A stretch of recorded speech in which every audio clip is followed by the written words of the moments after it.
Hello বাবা, ট্রেনে উঠছো? হ্যাঁ ট্রেনে উঠেছি।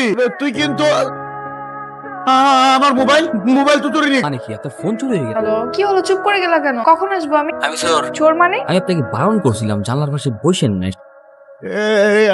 আমার মেয়েটা চিন্তা করবে তো, মেয়েটাকে ফোন করে জানিয়ে দিই ফোনটা চুরি হয়ে গেছে। আপনি ঘুম থেকে উঠে কার মুখ দেখেছিলাম আলগায় যা। হ্যালো তিতলি, আমি তোর বাবা। কি আমার মোবাইলটা না চুরি হয়ে গেছে। বাবা ফোন কিভাবে নিল? এই শোন, তুই 4টার দিকে স্টেশনে চলে আসিস। তখন মোবাইল কিভাবে নিল কি হইলো তোকে পরে বলবো। ঠিক আছে। হ্যালো, আমার বাবা কি করছে? আপনার বাবা আর আমি একসাথে নাক ডেকে একটু আমার বাবার দিকে খেয়াল রাখবেন, হ্যাঁ? ওয়াশরুমে যেতে সঙ্গে সঙ্গে যাবেন। মনে হচ্ছে আমার শ্বশুর। হ্যালো, কিছু বলছেন না যে? আচ্ছা আমি স্টেশনে আসতেছি, আপনি ট্রেন থেকে নেমে গেলে আমাকে একটা কল করবেন। ঠিক আছে। এত লেট হলো কি করে? ট্রেন লেট করছে রে মা। তুমি ফোনটা কি করে হারালে? কি ঠিক রাখতে পারো না? কি করে বলবো, হারাই গেলে তো কিছু করার না। আচ্ছা যাই হোক, চলো। আজব তো, সামনে একটা ধন্যবাদটুকু দিয়ে গেল না। মা কেমন আছো? আমি ভালোই আছি। একটু ভালো নয়। তুই যে 5 দিন বাসায় ছিলি না, 5 দিনের একদিনও সে ঠিক মতো ওষুধ খায়নি নিয়ম কানুনের। মা এসব কথা আর কতবার শুনতে হবে বলো? তোমাকে কি সুস্থ হতে হবে না বলো? তুমি কি ডাক্তারের কথা শুনবে না? আমার এত এত ওষুধ খেতে আর ভালো লাগে না। এই বিছানায় শুয়ে থাকতে আর কত ভালো লাগে বল। আমি গ্রাজুয়েশনটা কমপ্লিট করি, আবার একটা ভালো জব নিই, দেন আমি একটা বিয়ে করবো। আমার বউয়ের সাথে দিন রাত 24টা ঘন্টা তুমি করো। আমি তিথি, ওই যে ট্রেনে করে আপনার পাশে বসে আমার বাবা ঢাকায় আসছে খুলনা থেকে, চিনতে পেরেছেন? না চেনার তো কোনো কারণ নেই। এই নাম্বারে আপনি মোট 17 বার কল করে খুব ভালোভাবে চিনতে ও বাবা, আপনি কি কাউন্ট করে রেখেছেন? Silly me. আচ্ছা বাদ দিন, আপনারা ঠিক মতো বাসায় পৌঁছে? হ্যাঁ, একটু আগেই আসলাম। আসলে সরি, হ্যাঁ আপনার সঙ্গে না তখন কথা বলা হয়নি, একটু ধন্যবাদও দেওয়া হয়। অন্য টেনশনে ছিলাম তো। না না, it's okay, I don't mind. আর এমনিতেও সুন্দরী মেয়েদের ভুল হলে সেটা মনে রাখতে হবে। বললেন? কিছু না, এমনি। হাই হাই, দোস্ত ওই মেয়েটাকে ডাকতেছে, মনে হয় কিছু বলবে। ও কেমন আছেন? ওই যে কালকে স্টেশনে, মনে আছে? মনে আছে, মনে থাকবে না কেন? তা আপনি এখানে বাসায় কি এদিকটাতে? হ্যাঁ, ওই যে 12 নম্বরে আমার বান্ধবীর বাসা। গ্রেট। তোরা দুজন কথা বল, আমি তেলে যাই। তো বান্ধবীর বাসায় এখানে কোনো পারপাসে? হ্যাঁ, একটু কাজে আসছিলাম। তো দেখুন না, এখন কোনো রিক্সাই পাচ্ছি না। এদিকটাতে রিক্সা পাওয়াটা একটু টাফ। সমস্যা নেই, আমরা কিছু দূর হাঁটলেই হয়তো রিক্সা পেয়ে যেত। হুম? আঙ্কেল কেমন আছেন? তার কথা জিজ্ঞেস করতে ভুলে গেছি। বাবা ভালো আছে। তিনি কি বাসায় আছেন? বাসায় তো। শিওর, তাহলে তার সাথে দেখা করে যাই। বাসা পর্যন্ত আসলাম, তার যদি দেখা না করেই যাই, ব্যাপারটা কেমন দেখে না, দেখা করেই তারপরে যাই। কিরে মা ডাকছিস কেন? হ্যাঁ ইয়াং ম্যান, কি অবস্থা? How are you? Fine uncle. Uncle, ওনার সাথে রাস্তাতেই দেখা, বাসার নিচ পর্যন্ত যখন চলে এসেছি, ভালো আপনার সঙ্গে দেখা করে। ও ভালো কাজ করেছো, নাস্তা পানির ব্যবস্থা কর। বসুন, কোনো ব্যবস্থা করতে হবে না প্লিজ। শিট, আরে কিছু হয় না, আপনি ছাড়ো। কিছু হয় নাই মানে? তো দেখছেন কি হয়েছে? একটু পরে এই জায়গাটা পুরো ফুলে যাবে, আইস ফুলে যাবে। কিছু হয়নি, তুমি চিন্তা করো না। না বাবা, আপনি বুঝতে পারবেন না যে আমি মালিশ করে দিচ্ছি। আমি মেডিকেল স্টুডেন্ট, ব্যথা কতটুকু লেগেছে আমি অনুভব করতে পারছি। ছাড়ো। বসুন আপনি। এক্সকিউজ মি, বাবা বলো। তোর মা আবার অসুস্থ হয়ে পড়ছে। আমাকে ইমার্জেন্সি এখনই হাসপাতালে যেতে হবে। ঠিক আছে, অন্য একদিন দেখা হবে। বাবা আমিও যাই ওনার সঙ্গে। হ্যাঁ যা। আমরা আমাদের সর্বোচ্চ চেষ্টা, স্যার, দেশের বাইরে পাঠিয়ে কি কোনো সম্ভাবনা নেই? ওই সম্ভাবনা থাকলে তো আমি করবো। মাকে হয়তো সত্যি সত্যি এবার বাঁচানো যাবে না। মা আমাদের ছেড়ে এইভাবে চলে যাবে, এটা তো এই বুকটা ফিরে যাচ্ছে। ধৈর্য ধরুন স্যার, আমাকে ডেকে নিয়ে তাই বললো। আমার মাটাও চলে গেছে, ভাবলে খুব কষ্ট হয়। আমরা শুরু তো বুঝতেই পারি, তো বুঝতে পারলে হয়তো কিছুটা করতে পারতাম। আন্টি কতদিন ধরে অসুস্থ? অনেকদিন ধরে আমাদেরকে কোনো কিছু বলেও নাই, সবকিছু সবসময় চেপে রাখতো। সমস্যা নেই, টেনশন করবেন না।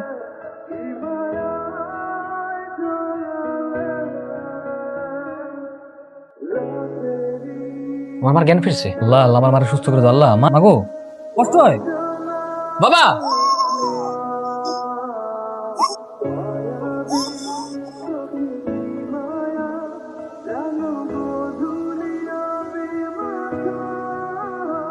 হ্যাঁ আচ্ছা ঠিক আছে, ওই 3টের সময় চলে আসলেই হবে।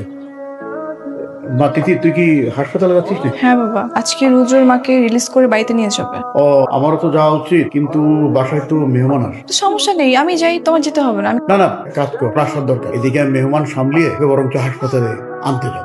তাও হয়। ঠিক আছে। রুদ্র, অ্যাম্বুলেন্সে কি আমার জায়গা হবে না কাছে যেতে হবে? জায়গা হবে না, অ্যাম্বুলেন্সে তো অনেক জায়গা আছে। শোন, অ্যাম্বুলেন্সের ড্রাইভারে খুব আস্তে চালাইতে বলবি, নাহলে তোর মায়ের কষ্ট হবে। আঙ্কেল নাকি সবকিছুই বলা। আসসালামু আলাইকুম আঙ্কেল। ওয়ালাইকুম সালাম, কেমন আছেন? এই তো আছি বাবা। ঠিক আছে, তোমার আব্বাকে বলো আমার ঝামেলাটা শেষ হলে আমি ওনার সাথে দেখা করবো। আচ্ছা ঠিক আছে।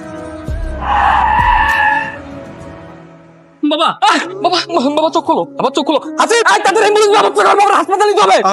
আগেই মরে হসপিটালে নিয়ে কোনো লাভ হবে না। দাঁড়া বাবা, তুমি আমার মারা গেছি পারো না বাবা। বাবা, তুমি খালি চোখ খুলে রাখো বাবা। বাবা বাবা বাবা কথা বলো বাবা।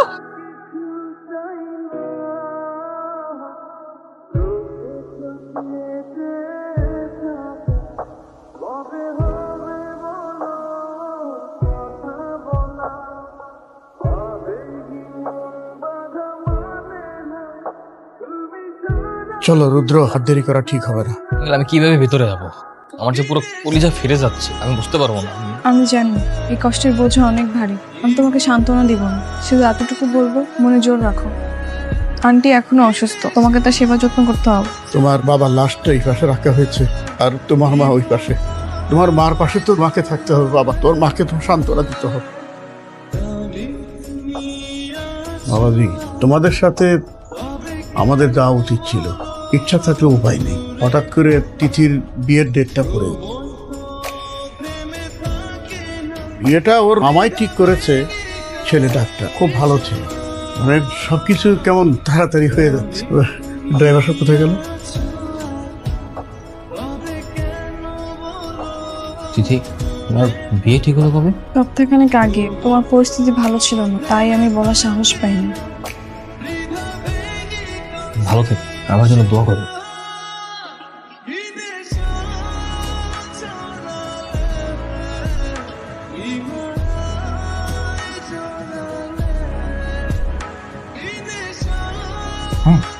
আমি গ্রাজুয়েশনটা কমপ্লিট করি, একটা ভালো জব নেই, দিনে মেটে দিই, তারপর আমার বউয়ের সাথে দিন রাত 24টা ঘন্টা তুমি করবে। আরো কয়েক বছর, ততদিনে দেখবি আমার কবরের মাটিও সমান হয়ে গেছে। মরার আগে অন্তত ওই তিথির মতো একটা বউ তোর জন্য আমি বাসায় নিয়ে আসবো। বারবার শুধু মরার কথা বলো কেন? মা তো চলে যাবে, তুমি শুরু করছো। আমরা দুজনে যদি এমন করে, আমি কই যাবো? এতিম হয়ে যাবো না? দুজন আমার কেমন লাগে? রাগ করিস না। এ আল্লাহ, আমার কাছ থেকে আমার মা বাবা সেভাবে কেড়ে নিলে তুমি। বুঝুন তো, বেঁচে থাকার সম্বল আমার বাবা সারা মানুষ ছিল, সেও আমাকে ছেড়ে চলে গেল। খুব বেশি অন্যায় করেছিলাম। বাবা, তুমি রৌদ্র না? জি হুজুর। কদিন ধরে দেখছি তুমি মন খারাপ করে এদিক সেদিক বসে থাকো। আমার বাবা মা মৃত্যুর পরে ভেঙে পড়েছে, স্বাভাবিক হতে চেষ্টা করো। যে সন্তান অতি অল্প সময় তার বাবা মাকে হারায়, তার জীবন আর কিভাবে চলবে? দেখো, আমাদের নবী করিম সাল্লাল্লাহু আলাইহি সাল্লাম জন্মের আগে ওর বাবাকে হারিয়েছে, এর 5 বছর পরে ওনার মাকে হারিয়েছে। আসলে জন্ম মৃত্যু এটা আল্লাহর হাতে। আল্লাহ পাক আমাদেরকে পাঠিয়েছেন, আল্লাহ পাক আমাদের নিয়ে যাবে। কঠিন সিদ্ধান্ত আমাদের মানতে হবে, নিজেকে এবার না দিয়ে স্বাভাবিক হতে চেষ্টা করবো। জি হুজুর, আপনি আমার জন্য দোয়া করবেন। তোমার মঙ্গল করুক বাবা। তোমার বাবার জন্য 5 ওয়াক্ত নামাজ পড়ে দণ্ড মুসল্লিরা তোমার বাবার কথা অনেক স্মরণ হয়। তোমার বাবা প্রায় আইসা আমাদের কাছে আসতো বাবা।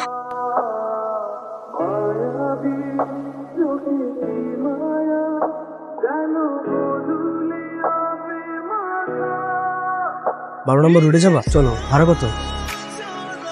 ভাইয়া, আপনি রুদ্রর ফ্রেন্ড না? হ্যাঁ, আপনি তিথি তাই না? হ্যাঁ। ভাইয়া, রুদ্র কোথায়? আমি না ওকে খুঁজে পাচ্ছি না কোথাও। সেই যে আন্টি গ্রামে গেল, তারপর আর কোনো যোগাযোগ হয়নি। ওর নাম্বারটাও ও আমাকে বলেছিল জানাবে, কিছুই করলো না। প্রায় কয়েক বছরই তো হয়ে যাচ্ছে, আমি ওর কোনো খোঁজ পাচ্ছি না। সে যে বাবা মারা যাওয়ার 1 মাস পরে, তারপর থেকে ওর আর কোনো খোঁজই পাইনি। ওর নাম্বারটা তো বন্ধ, যোগাযোগ করার কি কোনো ব্যবস্থা নেই? সত্যি বলতে ও আপনাকে অনেক বেশি ভালোবাসতো। হুট করে ওর মার অসুস্থতার কারণে কত কেউ আপনাকে বলতে পারছে, এরকম পরিস্থিতি হয়ে ওঠে। আঙ্কেল আন্টির শেষ বিদায়ের সময় তো আপনার বিয়ে হয়ে গেল, তোমার সেই কষ্টে দূরে কোথাও হারিয়ে।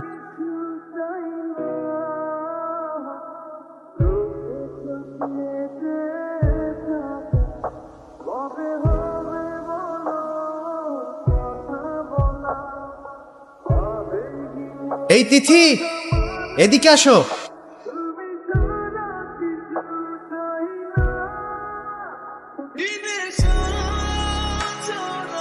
তিথি, কেমন আছো?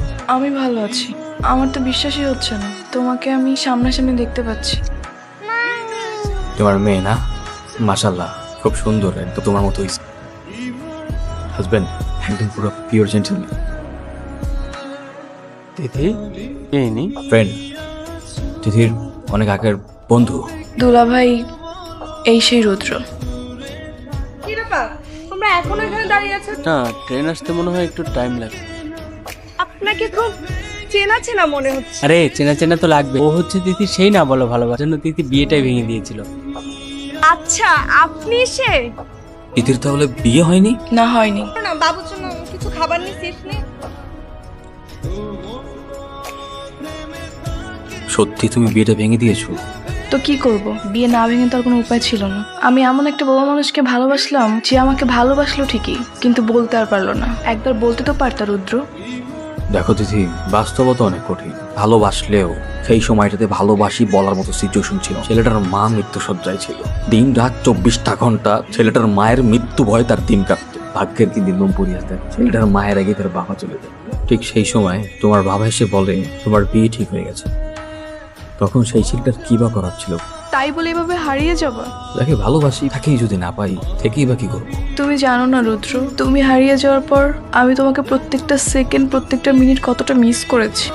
তোমার কি একবার ওই তিথির কথা মনে পড়েনি? আমি হয়তো তোমাকে বলতে পারিনি, কিন্তু আমার একটা আত্মবিশ্বাস ছিল কোনো না কোনো দিন আমি তোমাকে পেয়ে যাব।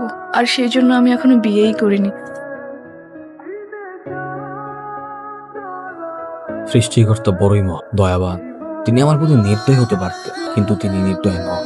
জীবনের সবকিছু হারিয়ে ছেলেটা যখন সৃষ্টিকর্তার কাছে বারবার মুক্তি চাইতো, অতঃপর সৃষ্টিকর্তা তার ডাক শুনে। দেখো, আমার জীবনের সবকিছু সৃষ্টিকর্তা কেড়ে নিলেও বেঁচে থাকার জন্য আমার ভালোবাসার মানুষকে তিনি আবার ফিরিয়ে দিয়েছেন।